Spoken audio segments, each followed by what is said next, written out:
وہ امور جن سے روزہ مکروہ نہیں ہوتا۔ بھول چوک سے کھا پی لینا روزے کو توڑتا ہے نہ مکروہ کرتا ہے۔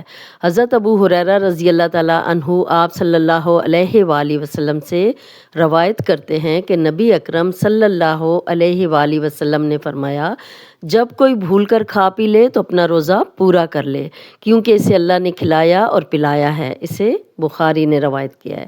مسواک کرنے سے روزہ مکروہ نہیں ہوتا۔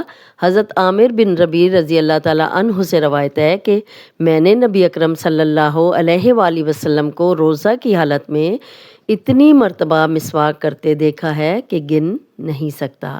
اسے بخاری نے روایت کیا ہے۔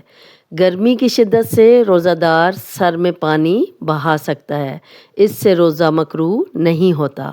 حضرت ابو بکر بن عبد الرحمن رحمۃ اللہ علیہ کہتے ہیں کہ آپ صلی اللہ علیہ وآلہ وسلم کے اصحاب میں سے ایک صحابی نے کہا، میں نے آپ صلی اللہ علیہ وآلہ وسلم کو دیکھا ہے کہ آپ گرمی میں یا پیاس کی وجہ سے سر پر پانی بہا رہے تھے۔ اسے ابو داؤد نے روایت کیا ہے۔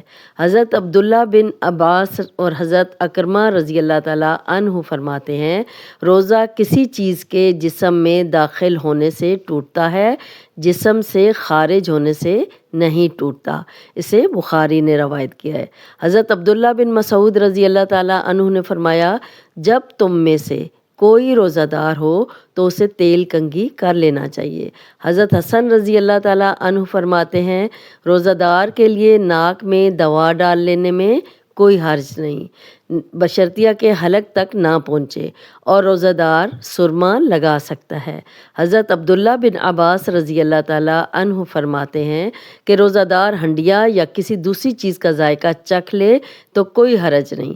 حضرت عطا رحمۃ اللہ علیہ نے کہا، روزہ دار اپنا تھوک نگل سکتا ہے۔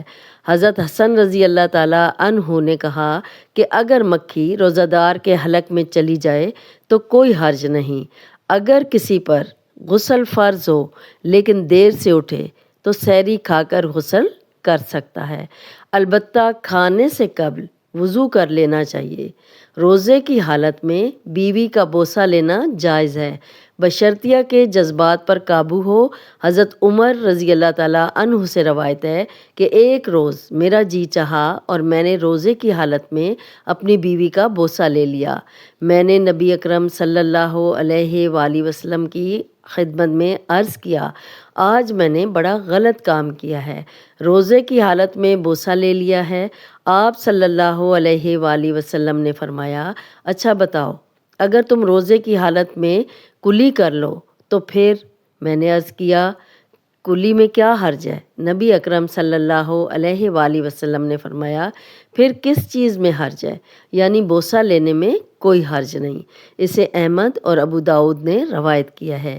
علامہ ابن تیمیہ لکھتے ہیں کہ سرما تو بہرحال غذا نہیں بخشتا، اور نہ کوئی سرما کو پیٹ تک لے کے جا سکتا ہے، نہ تو ناک کے راستے سے اور نہ ہی منہ کے راستے سے۔ اسی طرح انجیکشن کا بھی غذا نہیں بخشتا، بلکہ بدن میں جو کچھ ہوتا ہے اسے باہر انڈھیل دیتا ہے۔ البتہ سر اور پیٹ کے علاج کے وقت اگر معدے تک غذا جاتی ہے تو اسے غذا سے تعبیر نہیں کیا جا سکتا۔